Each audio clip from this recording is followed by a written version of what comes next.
जय हिंद everyone, welcome to uniform calling CAPF. जैसा कि आपको थंबनेल देख के आइडिया लग ही गया होगा, आज का लेक्चर किस सब्जेक्ट के बारे में होने जा रहा है। लेकिन उससे पहले मैं आपको अपने फ्री इनिशिएटिव के बारे में बताना चाहूँगा। ये एक फ्री मेंटरशिप इनिशिएटिव है जो हम सीएपीएफ टॉपर्स ने स्टार्ट किया है, जिनकी डिटेल्स आप अपनी स्क्रीन पे देख सकते हो। हमारा एम काफ़ी सिंपल है, सीएपीएफ एस्पिरेंट्स को सही स्ट्रेटजी, डिसिप्लिन और कंसिस्टेंसी के साथ गाइड करना। दोस्तों, ये फ्री मेंटरशिप इनिशिएटिव हम अपने टेलीग्राम चैनल पर चला रहे हैं, जिसका नाम यूनिफॉर्म कॉलिंग सीएपीएफ है। यहाँ आपको मिलेगी stage wise guidance, daily answer और ऐसे प्रैक्टिस, लाइव स्ट्रेटजी सेशंस और उनकी रिकॉर्डेड वीडियोस हमारे यूट्यूब चैनल पर। सब कुछ फ्री है ताकि आपकी प्रेपरेशन, डिसिप्लिन और फोकस्ड रहे। मैं सबसे पहले आपको अपने बारे में बता दूं, मेरा नाम है Ajay Kumar. I have scored all India rank 60 in recently conducted CAPF assistant commandant examination 2024। तो वीडियो की स्टार्टिंग करते हैं और ज्योग्राफी की बात करते हैं। अर्लियर ऐसा देखा गया था कि सीएपीएफ असिस्टेंट कमांडेंट एग्जामिनेशन में हर साल एवरेज 18 to 20 क्वेश्चन ज्योग्राफी से देखने को मिलते थे।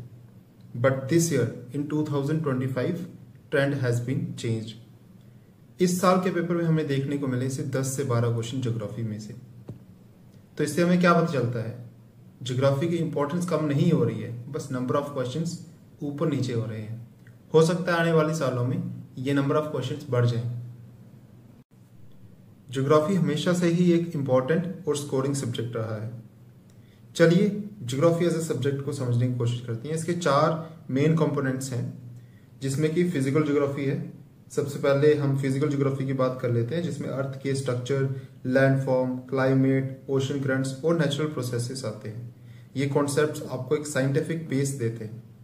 दूसरा है ह्यूमन एंड इकोनॉमिक ज्योग्राफी, जो बताते हैं कि रिसोर्सेज, एग्रीकल्चर, इंडस्ट्रीज और पॉपुलेशन डिस्ट्रीब्यूशन कैसे डेवलप होते हैं और ह्यूमन लाइफ को कैसे शेप करते हैं।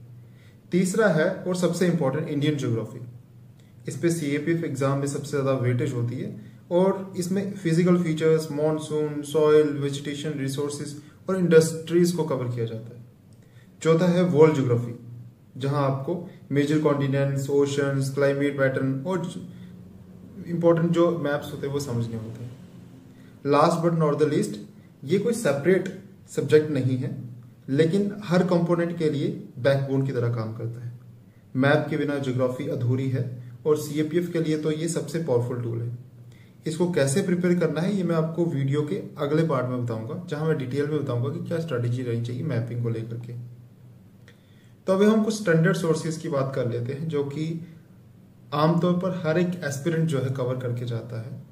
एंड मैंने खुद भी इन्हीं सोर्सेज को फॉलो करके ज्योग्राफी में एक डिसेंट से मार्क्स जो है सिक्योर किए हैं।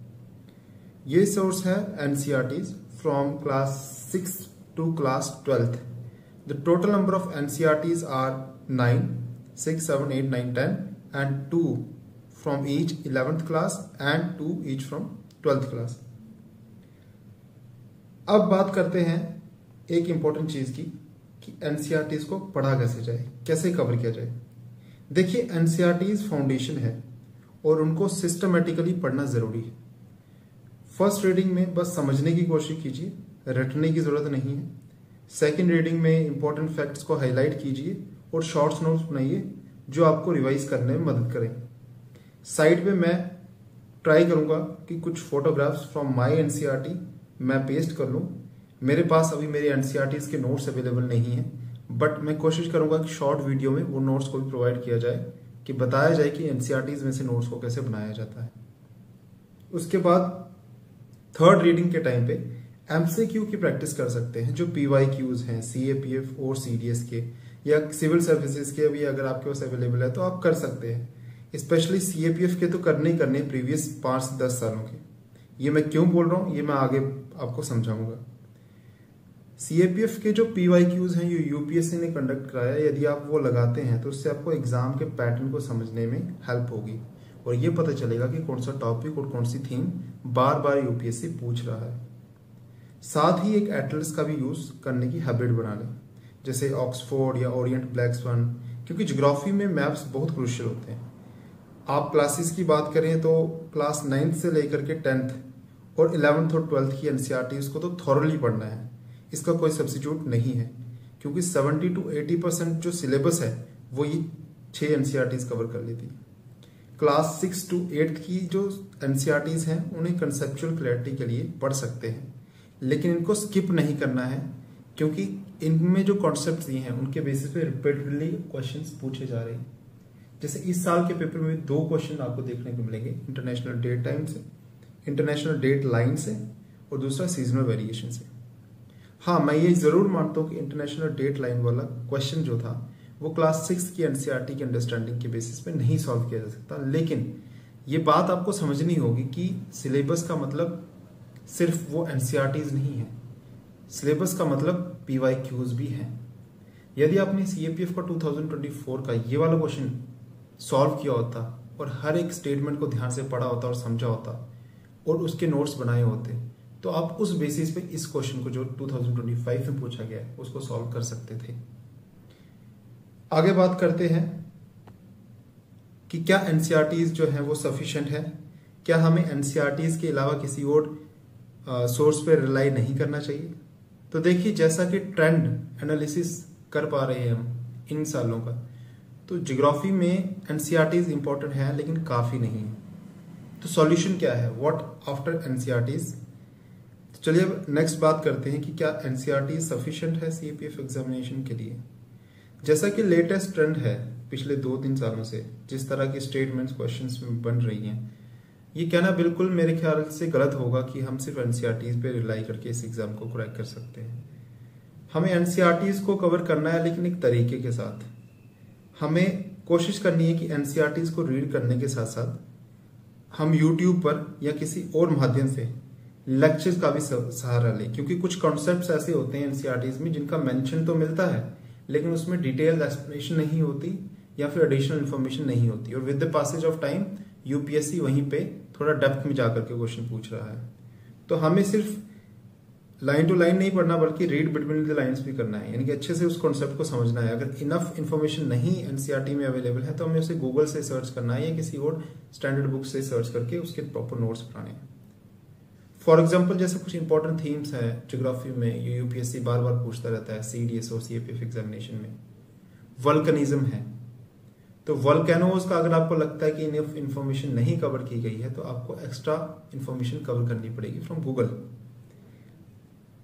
दूसरा, अगर आप ऐसा नहीं करना चाहते तो आप यूट्यूब पे जो ऑलरेडी अवेलेबल वीडियो लेक्चर्स हैं, जैसे कि हर्षित द्विवेदी का यूट्यूब चैनल है, अमित सिंह गुप्ता का यूट्यूब चैनल है, या कुछ और भी यूट्यूब चैनल होंगे जो ज्योग्राफी कवर करते हैं, आप उन लेक्चर्स के साथ साथ ज्योग्राफी को पढ़िए, एनसीईआरटी को पढ़िए, और वहां से जो एडिशनल इन्फॉर्मेशन वो है वो आप कवर कर सकते हैं। दूसरा, पीवाईक्यूज एनालिसिस कीजिए, कौन सी थीम्स है ज्योग्राफी की जो बार बार पूछी जा रही है, हर साल पूछी जा रही है, और वो थीम्स अगर एनसीईआरटीज में अच्छे से कवर नहीं है तो आप खुद रिसर्च करके उन्हें कवर कर लीजिए। अब एक और इम्पोर्टेंट चीज की मैं बात करूंगा, जब आप एनसीईआरटीज को रीड कर रहे होते हैं तो आप एक चीज ऑब्जर्व करेंगे कि same topic same chapter multiple NCERTs में कवर है। लोअर क्लासेस की एनसीईआरटीज में कम इंफॉर्मेशन है और हायर क्लासेस की एनसीईआरटीज में ज्यादा इंफॉर्मेशन है। फॉर एग्जांपल, ड्रेनेज की बात कर लें या नेचुरल वेजिटेशन की बात कर लें, क्लास 9th की एनसीईआरटी में भी उसे कवर किया गया है और क्लास 11th की एनसीईआरटी में भी कवर किया गया है। तो जब एनसीईआरटीज को आपको रीड करना है तो आपको कोशिश करनी है कि सेम टॉपिक जितनी भी एनसीईआरटीज में उनको एक ही टाइम पे पढ़ करके और उसमें से नोट्स जो है वो बनाए जाएं। पहले आप लोअर क्लासेस की एनसीईआरटीज को पढ़िए, फिर हायर क्लासेस की एनसीईआरटीज को पढ़िए।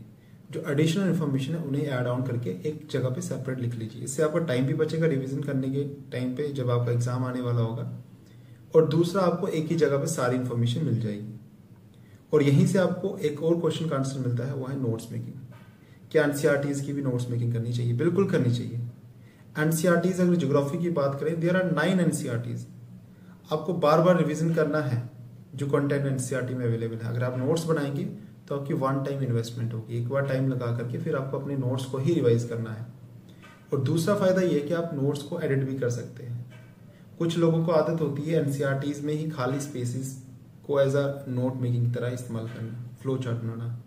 मैं भी खुद यही चीज फॉलो करता था इनिशियली, खाली स्पेसेस में मैप बना करके या शॉर्ट नोट्स बना लिया करता था, बट लेटर ऑन मेरे को ये रियलाइजेशन हुआ कि किसी एक जगह पे इन सभी को कंसाइज करना भी जरूरी है in order to revise them multiple times. अब हम बात कर लेते हैं कि एनसीईआरटीज के अलावा कुछ स्टैंडर्ड बुक्स की। देखिए, मैंने पर्सनली ज्योग्राफी के लिए एनसीईआरटीज के अलावा किसी स्टैंडर्ड बुक्स पे रिलाई नहीं करा था, बट बहुत सारे कैंडिडेट्स जो हैं वो रिलाई करते हैं। जैसे कि एक बुक ये है जीसी लियोंग, काफी एस्पिरेंट्स इसको भी स्टडी करते हैं। अगर आपका एनसीईआरटीज आपने कवर कर रखी है अच्छी तरीके से तो आप स्टैंडर्ड बुक्स की तरफ जा सकते हैं अगर आपके पास समय है, और इसके अलावा भी अगर कुछ और बुक्स है तो आप उन पर रिलाई कर सकते हैं। बट आपको एनसीईआरटीज को तो मस्ट करना ही करना है। उसके बाद यदि आपके पास टाइम है you can go for them, अगर नहीं है तो एनसीईआरटी कर लीजिए, क्योंकि एनसीईआरटीज को तो हर एक बच्चा कवर करके पढ़ करके वहां बैठ रहा है। तो मिनिमम रिक्वायरमेंट एनसीईआरटी है। उसके बाद अगर आपका समय बचता है तो आप डेफिनेटली स्टैंडर्ड बुक्स की तरफ जा सकते हैं। It's your choice. अब हम बात कर लेते हैं एक और इम्पोर्टेंट एस्पेक्ट की, जो है मैपिंग। मैपिंग को करने के दो अलग अलग तरीके हैं जो कि मुझे लगता है ज्यादातर स्टूडेंट्स फॉलो करते हैं। मैं पर्सनली खुद क्या फॉलो करता था ये भी मैं आपको बताऊंगा। कुछ लोग एटलस से ही मैपिंग को तैयार करते हैं, लेकिन पूरा एटलस बुक को पढ़ने की जरूरत नहीं होती। मैपिंग के अंदर कुछ इंपॉर्टेंट थीम्स हैं, उनको यदि आप कवर कर लेते हैं एटलस बुक से तो वेल एंड गुड। कुछ लोग मैपिंग की वीडियोस को फॉलो करते हैं और उसमें से मैप को बना करके और उनको फिर रिवाइज करते हैं, और कुछ लोग अलग से एक प्लेन मैप की बुक लेकर के उस पर सारे मैप्स ड्रॉ करके उनको रिवाइज करते हैं। आपको जैसा ठीक लगे आप वैसा कर सकते। मैंने क्या किया था, मैंने यूट्यूब पे ही फ्रीली जो सुदर्शन गुर्जर सर के मैपिंग के वीडियोस हैं उनको देखा था, और उसके साथ साथ ऑक्सफोर्ड की एटलस की बुक रखी होती थी, वहां से भी मैं उसको रेफर करता था, और फाइनली फिर खुद के हाथों से प्लेन मैप पे उन मैपिंग को ड्रॉ किया करता था, जिसपे अलग अलग फिजिकल फीचर्स होते थे मैप के कॉन्टिनेंट वाइज, और फिर मैं उन्हें रिवाइज करता था बार बार। तो ये मेरी स्ट्रेटेजी थी, इससे मेरे को ईजी हो जाता था, क्योंकि सुदर्शन सर का समझाने का तरीका अलग है। मैपिंग की वीडियो देखते देखते आपको चीजें याद हो जाती, तो आप इसे भी फॉलो कर सकते हैं if you like it. Last में मैं बस ये कहूंगा कि geography is not about memorizing. चीजों को आप रटने की जरूरत नहीं है, इसे आप समझेंगे, थोड़ा विजुअलाइज करेंगे तो आप इसको एंजॉय करके पढ़ सकते हैं। ठीक है, एंड हो सकता है कि इस छोटी सी वीडियो के अंदर बड़े सारे आपके डाउट्स जो है वो कवर ना हुए हों। मैं आपसे रिक्वेस्ट करूंगा कि आपने जितनी क्वेरीज या डाउट हैं वो आप नीचे कमेंट डाउन कर दें, एंड हमारी टीम में से आपको उसका रिप्लाई मिल जाएगा। और इन फ्यूचर भी अगर हमें लगा कि कुछ डाउट्स पे एक अलग से वीडियो बनानी चाहिए तो डेफिनेटली बनाएंगे। एंड इसी के साथ इस वीडियो का हम एंड करेंगे। Friends, that's all for today's session. If you found this video helpful, please do like, share and subscribe our channel. Don't forget to join our Telegram channel, Uniform Calling CAPF, for free mentorship, live sessions and recorded videos. Always remember, success in CAPF is not about shortcuts, but about the right strategy, discipline and consistency. So, see you in the next lecture. Till then, stay focused, stay motivated. Jai Hind.